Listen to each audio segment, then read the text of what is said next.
네, 말씀 보겠습니다. 오늘 우리에게 주신 하나님의 말씀은 구약성경 시편 94편 12절에서 14절까지 말씀입니다.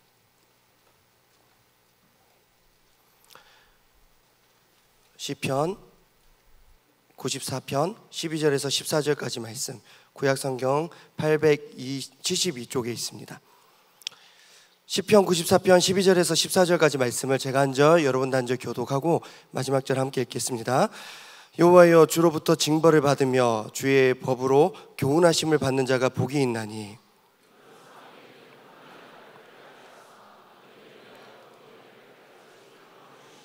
함께요. 여호와께서는 자기 백성을 버리지 아니하시며 자기의 소유를 외면하지 아니하시리로다. 아멘.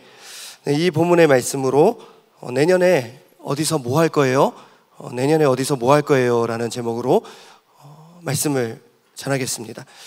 부족한 사람인데 오랜만에 이 자리에 설교자로 서게 되었습니다.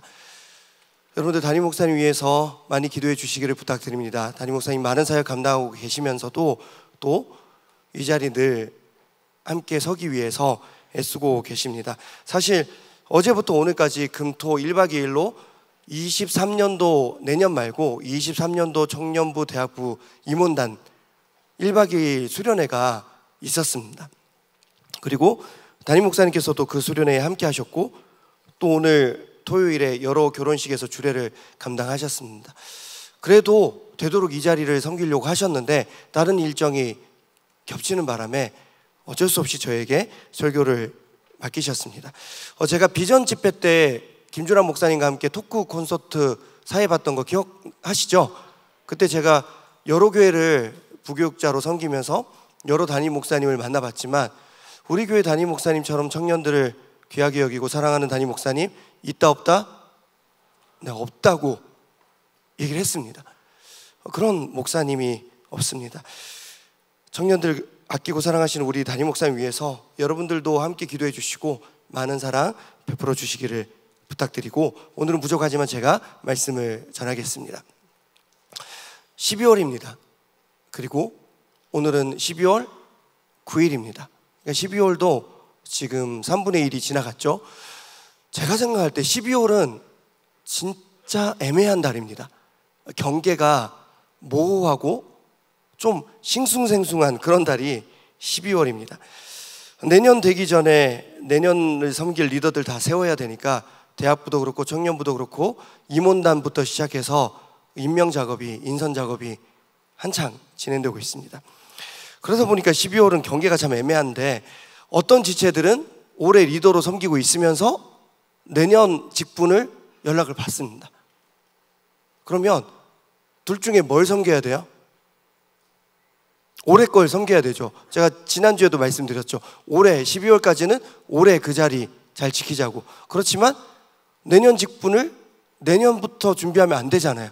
인수인계 받아야 되고 또 기도하면서 준비해야 됩니다. 둘 다 섬겨야 되는 거예요. 또 어떤 지체들은 기대함을 가지고 교육자들 연락을 기다리고 있습니다. 그리고 또 어떤 지체들은 혹시라도 연락 올까봐 12월 한 달 동안은 저희들 번호를 차단해 놨습니다. 모두들 마음이 애매합니다. 그리고 서로 경계하고 있습니다. 그러니까 지금 리더 연락을 받고 리더를 하는 지체들은 교육자들 연락처를 모르는 지체들이에요. 그런 지체들은 차단조차 하지 못한 상태로 리더가 됩니다. 그리고 내년 어쨌든 올해도 리더로 섬기고 있으면서 내년에 리더 직분을 받은 지체들은 이것도 잘해야 되고 저것도 잘해야 되고 그 사이에 경계선이 애매한 상태로 12월 한 달을 살아가게 되는 거죠. 이런 마음으로 12월을 살아가고 있는 저와 여러분에게 지난주에 담임 목사님께서는 경계선이 있는 것이 성도에게 복이라는 것을 시편 1편 말씀을 통해서 전해주셨습니다. 시편은 총 150편이나 되는 이스라엘의 찬송 모음이고 시 모음입니다. 그런데 총 150편이나 되는 시편 전체의 주제가 뭐냐? 시편 1편입니다. 시편 전체의 주제가 바로 시편 1편입니다. 그런데 시편 1편의 주제는 뭐냐? 어떻게 하면 성도가 하나님 믿는 사람이 복을 받을 수 있느냐? 그게 바로 시편 1편의 주제입니다. 시편 1편이 시편 전체의 주제니까 시편 전체의 주제가 뭐냐면 어떻게 하면 우리가 복받고 살 수 있을까? 어떻게 하면 우리가 하나님께 복을 받을 수 있을까? 어떻게 하면 하나님 믿는 사람으로서 우리가 복을 받고 어떤 삶이 복된 삶인가? 무엇이 우리에게 진짜 복인가? 그게 시편 전체의 주제이자 시편 1편의 주제입니다. 하나님께 복 받으려면 어떻게 해야 됩니까? 지난주에 말씀을 들었죠? 시냇가에 심은 나무처럼 우리가 살아야 되는 것입니다. 하나님 가까이 있어야 되고 하나님이라는 경계선 안에 사는 것이 우리에게 복인 것이고 그렇게 살 때 우리에게 복이 있다는 것입니다. 지난주에 담임 목사님 설교를 들으면서 저는 깜짝 놀랐습니다. 시편 1편 내용 보면 바람에 나는 겨 이런 내용이 나옵니다. 저는 44년을 살면서 바람에 나는 겨 흉내를 내는 목사님은 처음 봤습니다. 나는 바람에 나는 겨다 자유롭다 벌벌 뭐 이렇게 말씀하시고 저는 깜짝 놀랐습니다. 저도 뭐 흉내내는 거 잘하는데 바람에 나는 겨를 흉내내시는 목사님은 처음 봤습니다. 제가 범접할 수 없는 분이심을 담임 목사님과 저 사이에는 분명한 경계선이 있음을 격의 차이를 느꼈습니다. 경계선에 대한 말씀을 하셨지만 담임 목사님과 저 사이에 경계가 있음을 저는 느꼈습니다. 그런데 시편 1편을 자세히 보면 시편 1편 자체가 처음부터 끝까지 어떤 경계를 계속해서 나누고 있습니다. 구분을 짓고 경계선을 긋고 있습니다. 복 있는 사람과 악인을, 복 있는 사람과 죄인을, 복 있는 사람과 오만한 자들을 구분짓고 그 사이에 경계선이 있음을 명확하게 말하고 있습니다. 그리고 시냇가에 심은 나무와 바람에 나는 겨 분명히 다르다. 그 사이에는 경계가 있다. 그렇게 알려주는 내용이 시편 1편의 내용입니다. 시편 1편이 1절부터 6절까지 있는데 시편 1편 6절은 그 경계의 끝이 무엇인지 명확하게 우리에게 알려주는데 우리 시편 1편 6절 한번 함께 읽겠습니다. 한번 띄워주시면 우리 함께 읽겠습니다. 시작. 무릇 의인들의 길은 여호와께서 인정하시나 악인들의 길은 망하리로다. 아멘. 의인들의 길과 악인들의 길이 분명히 다름을 구분짓고 끝냅니다. 그리고 시편은 총 150편이나 되는 이 시편은 계속해서 하나님 믿는 사람이라면 하나님의 백성이라면 하나님과 함께 살라고 의인의 길로 가라고 하나님을 떠나지 말라고 경계선 안에 있으라고 그것이 복이라고 그래야 복 받는다고 계속해서 150편에 걸쳐서 우리에게 알려주고 있습니다. 시편 전체를 아우르는 이 주제와 기조는 오늘 우리가 함께 읽은 시편 94편에도 고스란히 드러나고 있습니다. 우리가 다 읽을 수는 없어서 12절부터 14절까지 읽었는데요. 오늘 본문은 처음 시작부터 우리가 어떻게 살아야 복을 받을 수 있는지 어떤 삶이 복된 삶인지 시작부터 우리에게 알려주고 있습니다. 우리 다시 한번 읽겠습니다. 94편 12절 말씀 시작. 여호와여 주로부터 징벌을 받으며 주의 법으로 교훈하심을 받는 자가 복이 있나니. 아멘. 마지막에 이런 자가 복이 있다. 이런 자가 복이 있다. 복 받는 내용이라는 것을 우리에게 분명히 밝히고 있습니다. 대체 어떤 사람이 복을 받습니까? 시편 94편 12절은 이렇게 말합니다. 첫 번째, 하나님께 징벌을 받는 사람. 두 번째, 하나님께 교훈을 받는 사람. 하나님께 징벌을 받고 하나님께 교훈을 받는 사람이 복된 사람이라고, 복이 있다고 성경은 우리에게 말하고 있습니다. 사실 저는 이게 여러분들 잘 이해가 되세요? 하나님께 예쁨 받는 게 아닙니다. 하나님께 인정받는 게 아닙니다. 하나님께 선물 받는 게 아닙니다. 하나님께 징벌 받고 하나님께 계속 교훈 받는 것이 우리에게 복이 있다는 내용을 우리에게 알려주고 있습니다. 잘 이해가 되지 않습니다. 그러나 이게 성경에 적혀 있으니까 저는 믿음으로 이 말씀을 선포합니다. 때때로 우리가 하나님으로부터 징벌을 받더라도 교훈을 받더라도 때때로 우리에게 고난이 주어지더라도 하나님과 함께 있는 것이 하나님이라는 경계선 안에 있는 것이 우리에게 복인 줄 믿습니다.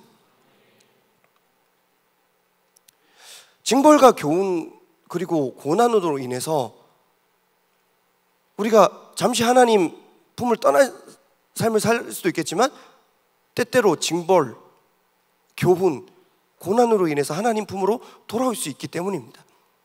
아무리 잘못된 삶을 살더라도 혼나지 않는 사람이 있습니다. 그런 사람은 계속해서 경계선 밖으로 나갑니다. 선생님 통제에 따르지 않으면 학교 밖으로 나가는 것이고,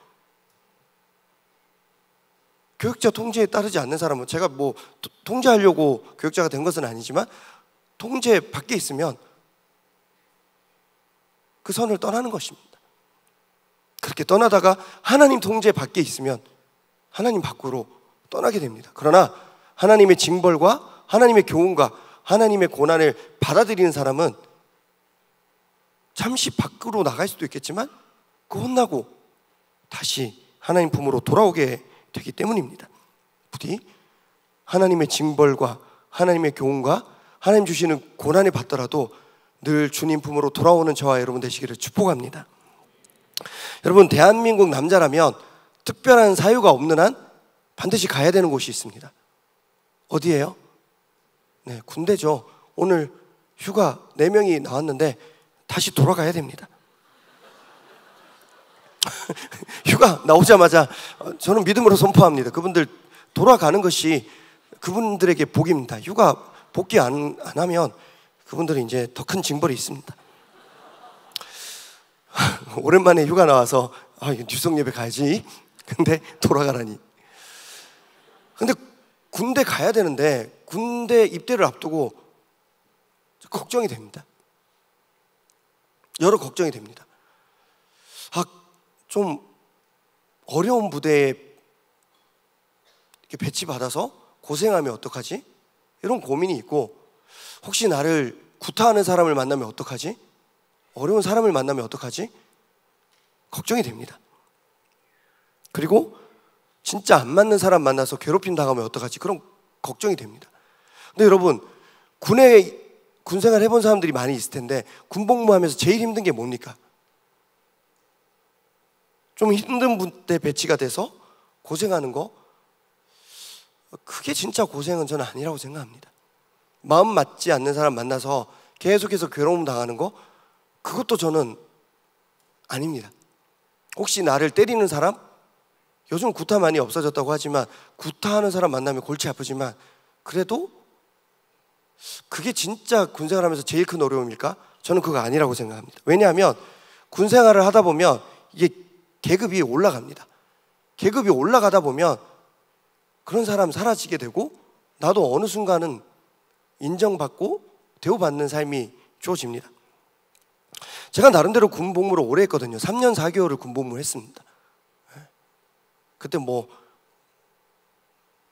일제강점기도 아니고 학사장교로 군복무하는 바람에 그렇게 됐습니다. 제가 오래 군복무를 했는데, 제가 군복무하면서 느꼈던, 이게 진짜 큰 어려움이다. 이거는 극복할 방법이 없다. 그게 뭐냐면 기수열애라는 것입니다. 이게 모든 군대에 다 있는지는 모르겠는데 제가 있었던 군 부대는 기수라는 것이 되게 중요합니다. 같은 이병끼리도 너 기수가 뭐야? 하면 같은 이병끼리도 높고 낮음이 분명합니다. 같은 병장끼리도. 그리고 저기 경기도에 있거나 백령도에 있거나 포항에 있거나 이렇게 멀리 떨어져 있더라도 터미널에서 만나면 격려해야 됩니다. 모르는 사이여도. 그리고 같은 병장이어도 격려하고 몇 기입니다.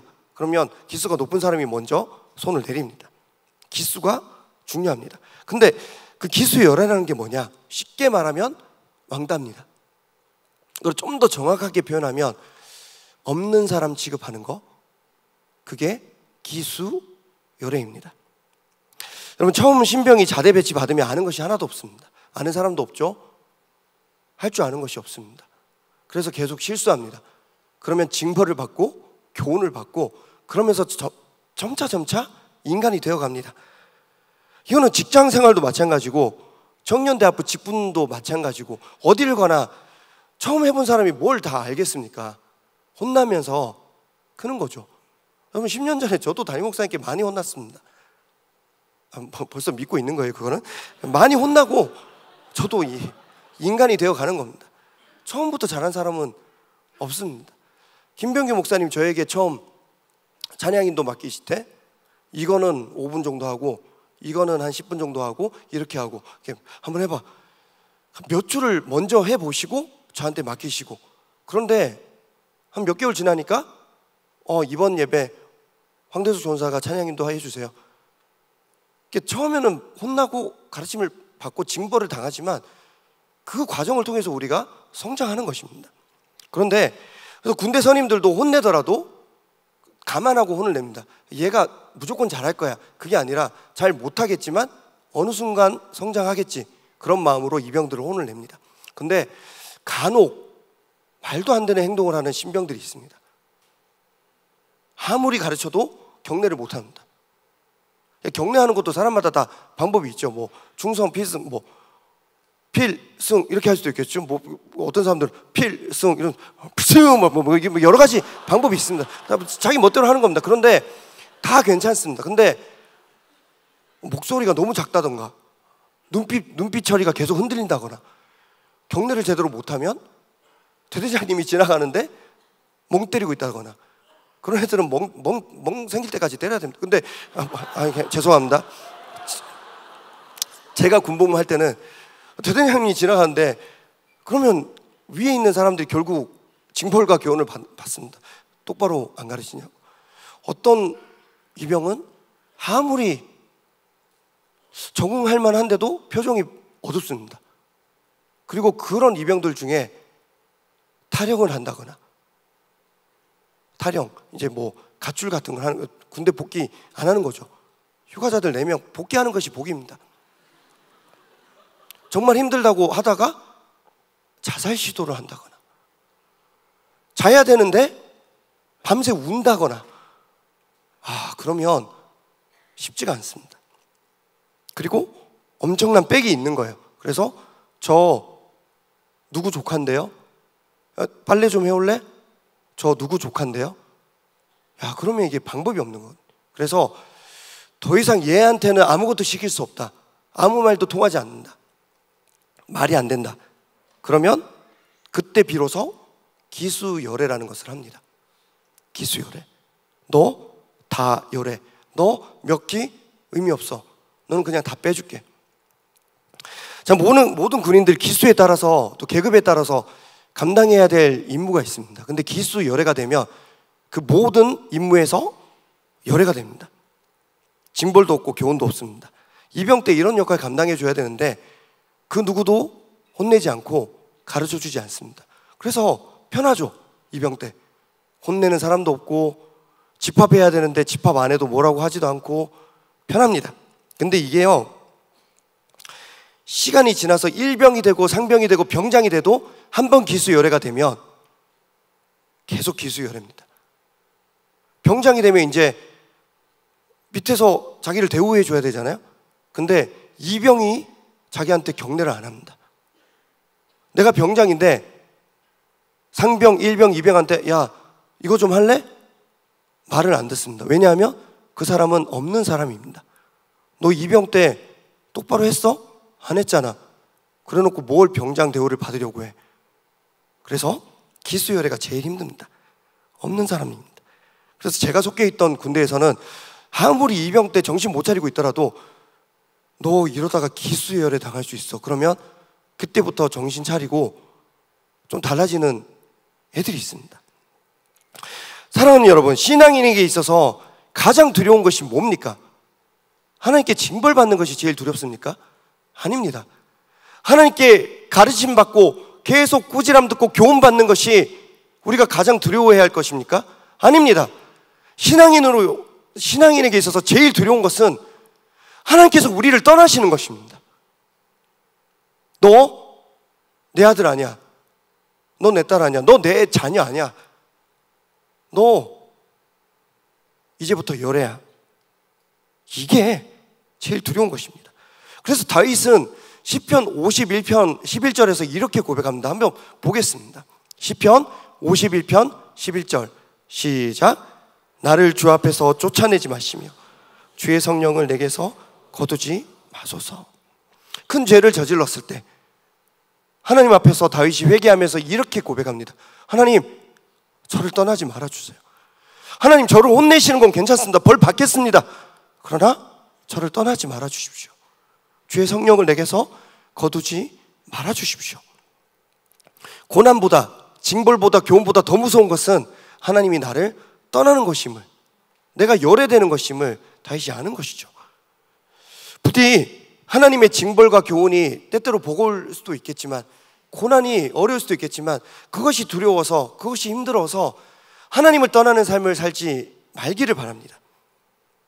때때로 고난 당하더라도 그것이 우리를 향한 하나님의 뜻이라면 하나님과 함께 고난은 당하는 자리에 있는 것이 우리에게 복인 줄 믿으시기 바랍니다. 그래서 어제 새벽, 담임 목사님 어제 새벽에 설교하실 때도 이런 언급을 하셨습니다. 의인에게는 고난이 많다고. 아무리 잘 믿는데 계속 고난이 있고 문제가 풀리지 않고 어려움이 계속 찾아오는데 그걸 가지고 저에게 물으신다면 제가 어떻게 답을 하겠습니까? 그러나 의인에게는 원래 고난이 많은 것입니다. 이렇게 말씀하셨습니다. 그렇게 고난 가운데서도 하나님을 떠나지 않는 성도들에게 주어지는 복이 있습니다. 그것이 바로 오늘 우리가 함께 읽었던 94편 13절 말씀입니다. 우리 13절 말씀,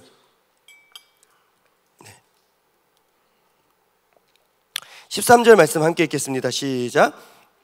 이런 사람에게는 환난의 날을 피하게 하사 악인을 위하여 구덩이를 팔 때까지 평안을 주시리라. 아멘.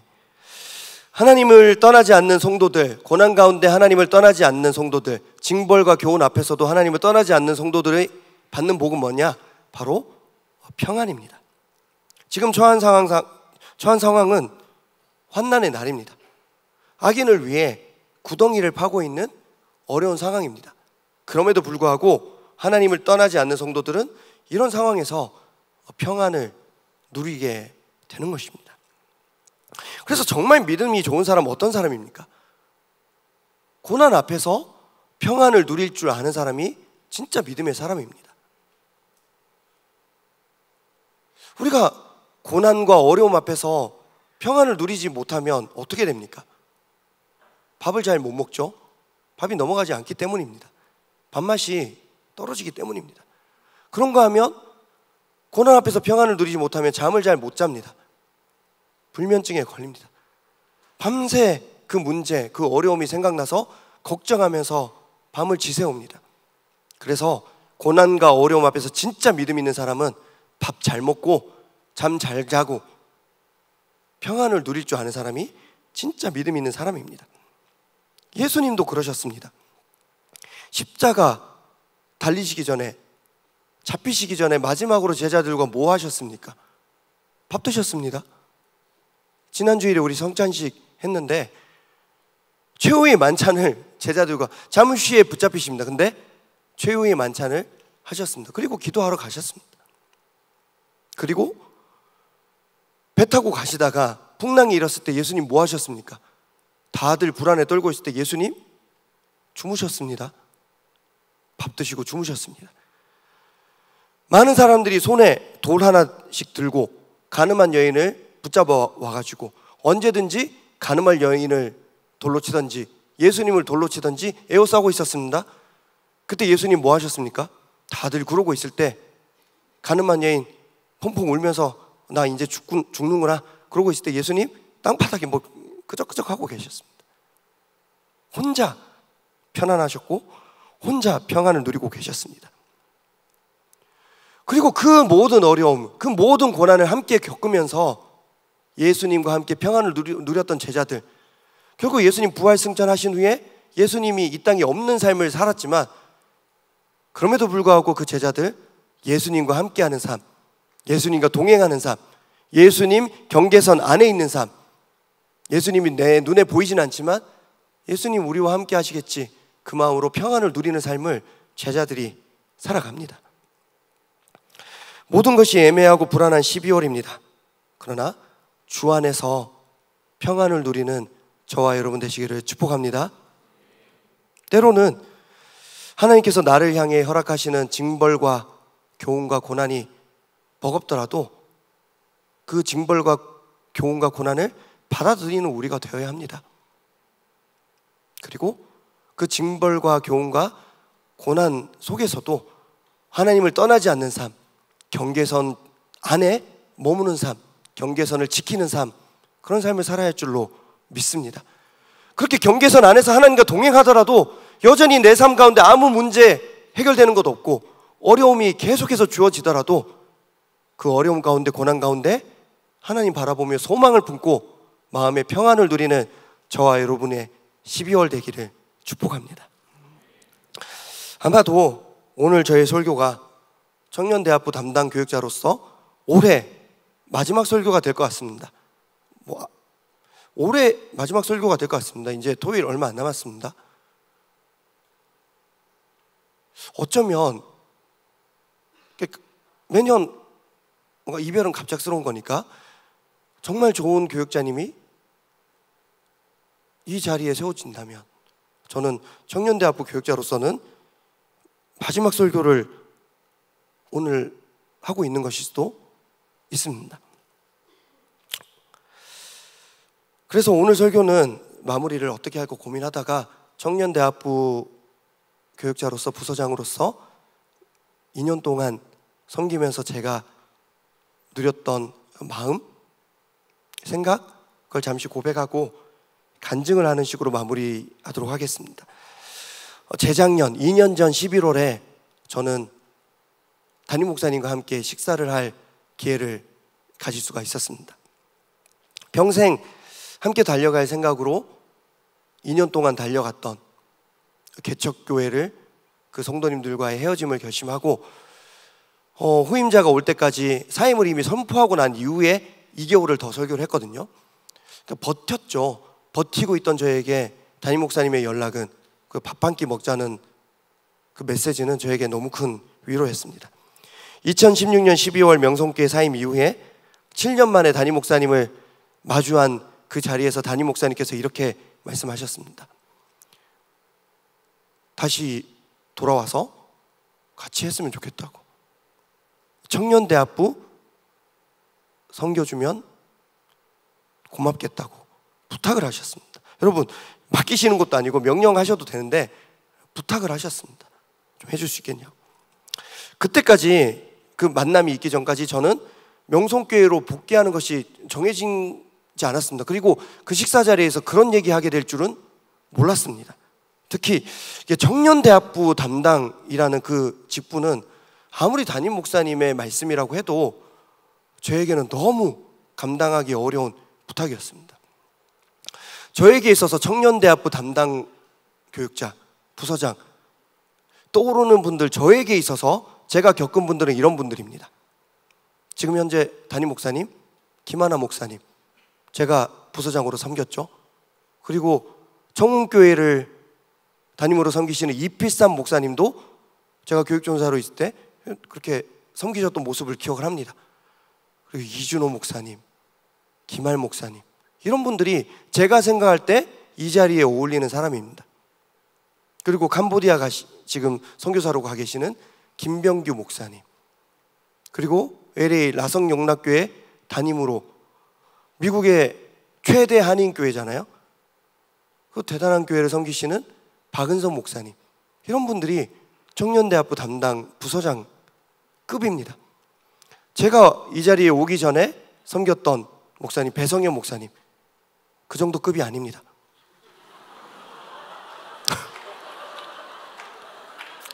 왜냐하면 성현이는 저랑 친구 사이라서 제가 걔랑 저는 친구라서 제가 이렇게 저보다 훌륭하지만 그 정도 급은 아닙니다.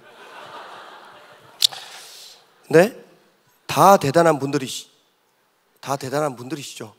그래서 저는 압니다.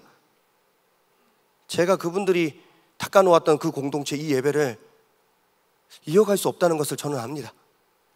제가 그분들만큼 설교할 수 없고 그분들만큼 저는 할 수 없습니다.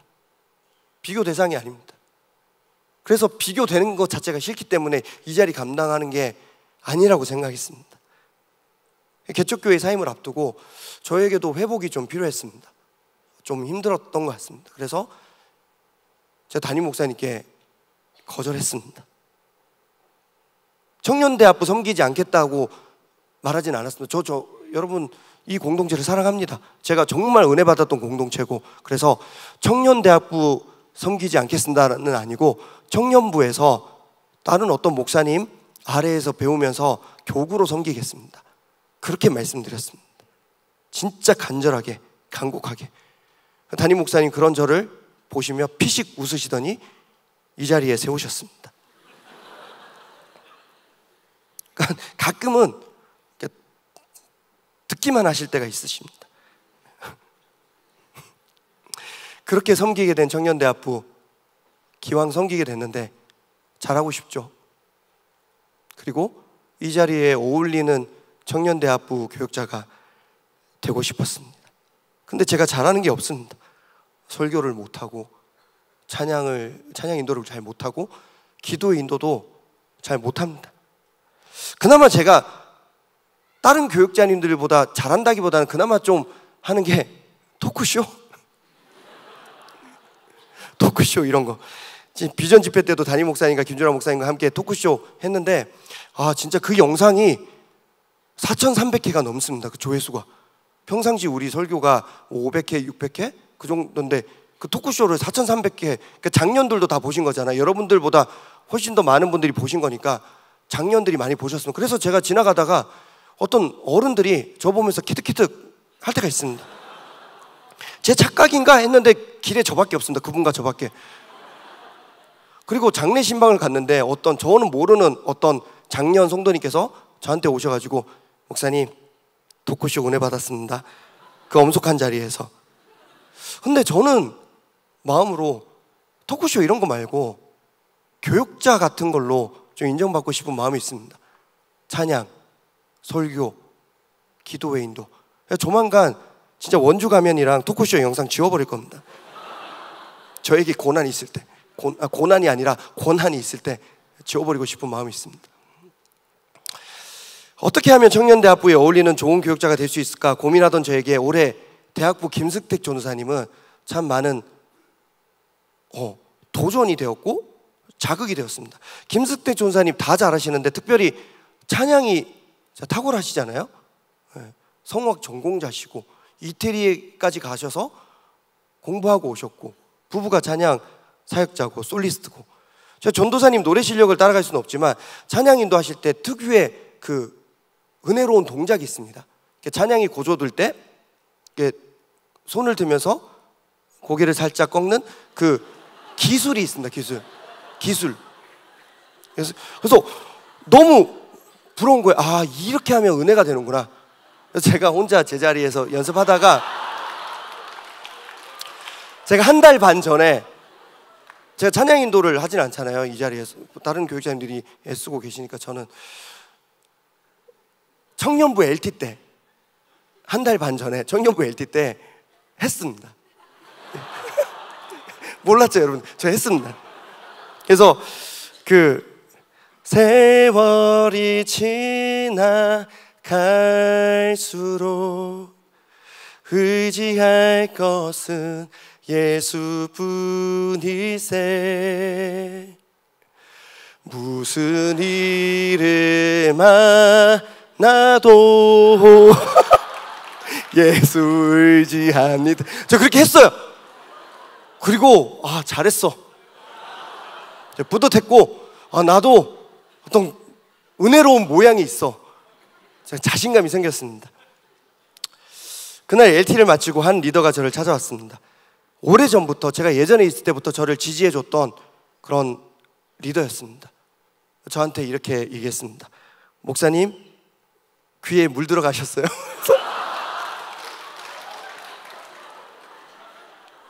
목사님 LT 하다가 말씀 전할 때는 가만히 있다가 찬양할 때 누가 왜 물에 들어가요? 근데 농담인 줄 알았는데 진짜 진지하게 목사님 그거 방치하면 안 되고 병원을 꼭 가시라고. 그리고 이런 약이 있는데 이런 거 드시라고. 그때 제가 느꼈습니다. 깨달았습니다.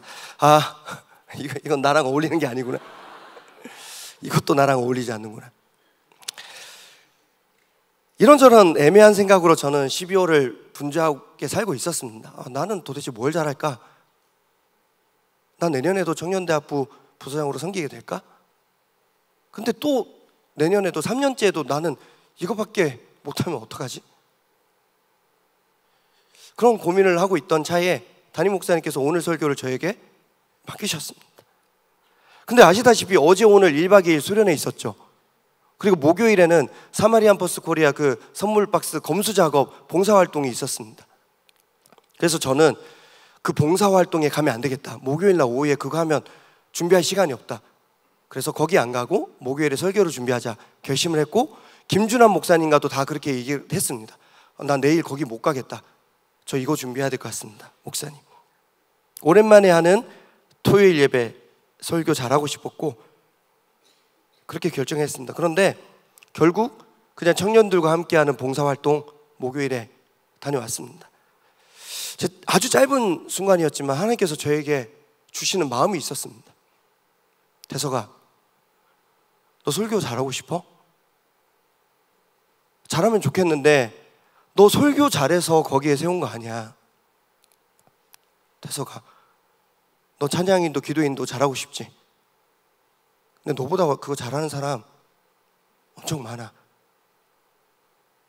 대서가, 내가 너 거기에 세운 것은 그냥 청년들과 같이 있으라고 내가 너 거기에 보낸 거야. 같은 경계선 안에서, 같은 교회에서, 같은 공동체 안에서, 예수 안에서 그냥 같이 있어줘. 그 마음이 느껴졌습니다. 여러분, 그래서 제가 이제 앞으로 뭐 설교, 찬양인도 기도인도 깽판 치겠다는 게 아니라 그런 부담감보다는 여러분들과 함께 있는 것이 하나님께서 저를 이 자리에 보내신 경계선 안에 두신 목적이구나, 그런 마음을 많이 느꼈습니다. 말씀을 맺겠습니다. 아직 올해가 다 끝난 것은 아니지만 올 한 해 여러분들 각자의 자리에서 애쓰셨습니다.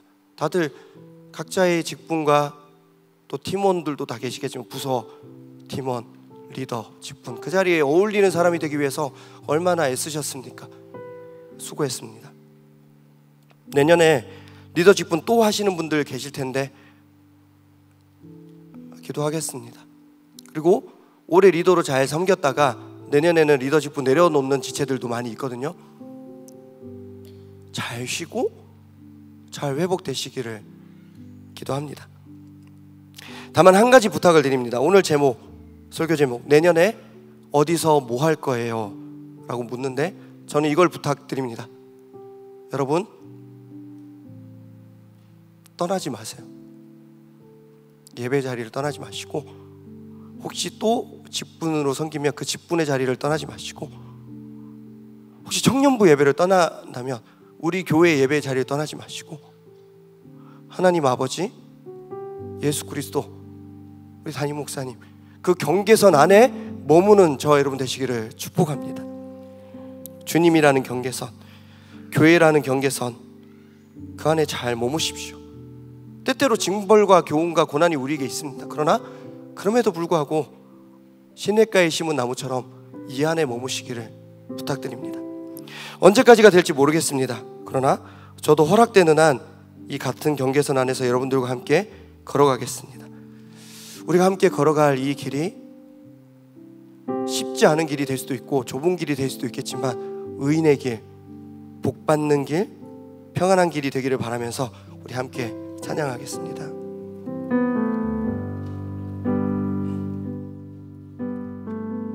지금껏 걸어온 나의 길, 지금껏 걸어온 나의 길, 다시 돌아가도 후회하지 않을까.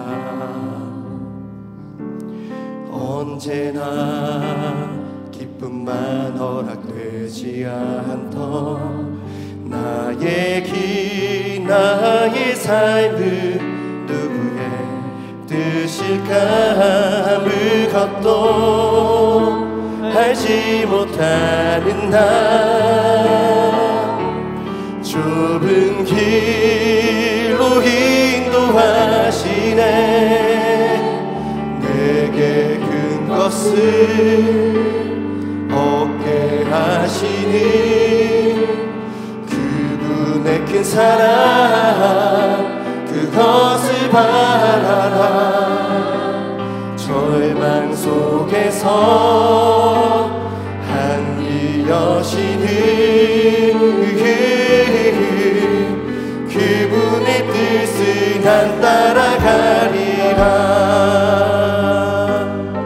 우리 다시 한번 처음부터 고백합시다. 지금껏 걸어온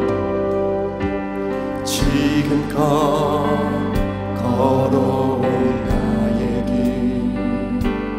다시 돌아가도 후회하지. 복되고 성결한 길을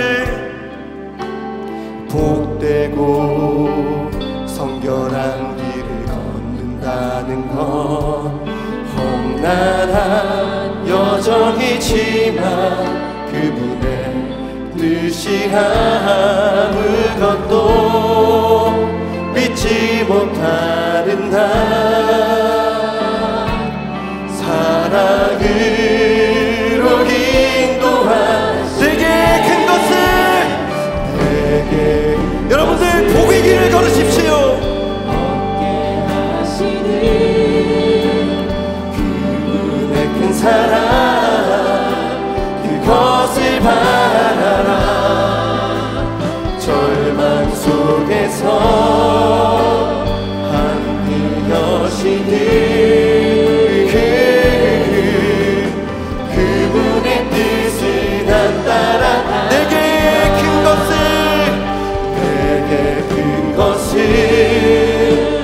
얻게 하시니 이 길이 우리에게 복이 되는 길인 줄 믿습니다. 그것을 바라라. 절망 속에서 하늘 여시는 그분의 뜻을 난 따라 내게 큰 것을 얻게 하시는 그분의 큰 사랑 그것을 바라라. 절망 속에서 하늘 여시는 그분의 뜻을 난 따라가리라. 어지러운 이 세상 어지러운 이 세상 나를 두렵게 하지만 이제 주의 손으로 날 인도하시고 다시 나를 이끌 내게 큰 것을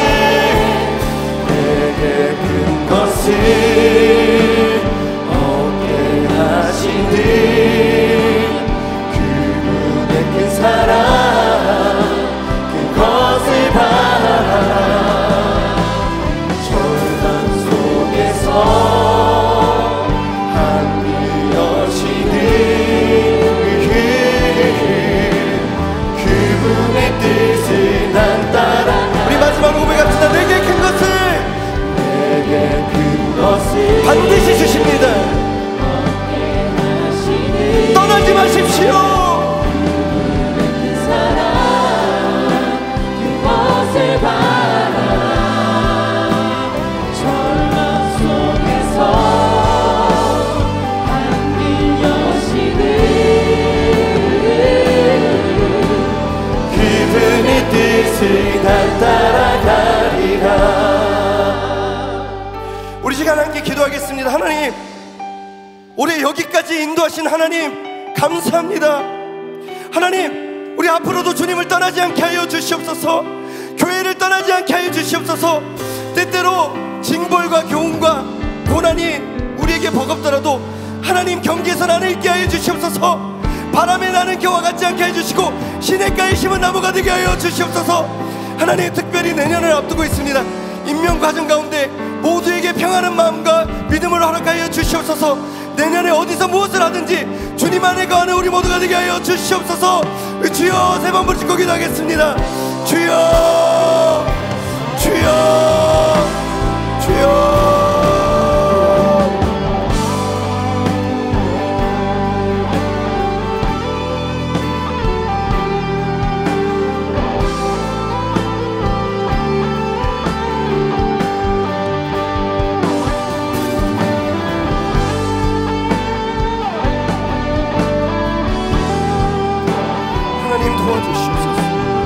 손으로 우리를 붙잡아 주시옵소서. 하나님, 연약한 우리에게 믿음을 허락하여 주시고, 비록 버겁더라도 징벌과 교훈과 고난이 있더라도 주님을 떠나지 않는 삶을 살아가게 하여 주시옵소서. 하나님, 예배를 떠나지 않게 해 주시옵소서. 교회를 떠나지 않게 해 주시옵소서. 하나님의 손에 붙들림 받게 하여 주시옵소서.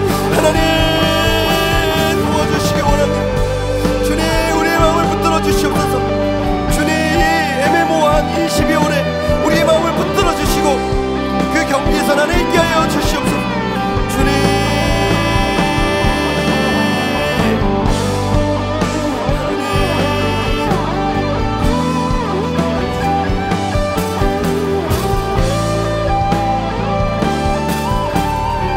내게 큰 것을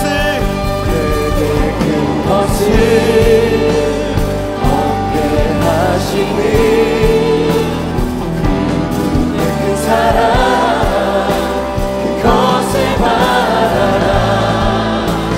절망 속에서 한 길 여시는 그분의 뜻을 난 따라가. 내게 큰 것을 얻게 하시는 사랑, 그것을 바라. 절망 속에서 한 길 여시는 그분의 뜻을 난 따라가리라. 내게 큰 것을 얻게 하시는 그분의 큰 사랑, 그것을 바라라. 절망 속에서 한 길 여시는 그분의 뜻을 난 따라가리라. 여러분들만요, 내게 큰 것을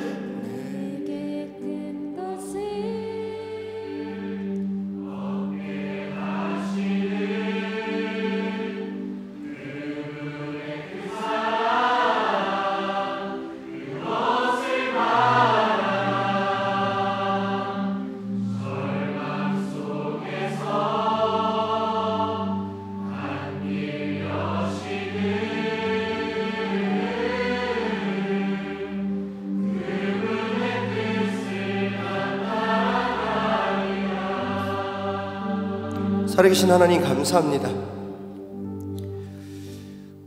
우리가 이 자리에 있는 것이, 이 경계선 안에 있는 것이 하나님 우리에게 허락하신 엄청 큰 복인 줄 믿습니다. 하나님, 올해가 마지막이라고 생각하는 지체들도 있고 떠나야 되는 사람들도 있겠지만, 주님, 내년에 어디서 무엇을 하든지 간에 주님을 떠나지 않는 삶, 교회를 떠나지 않는 삶, 예배를 떠나지 않는 삶, 목사님을 떠나지 않는 삶 살아갈 수 있도록 주 인도하여 주시옵소서.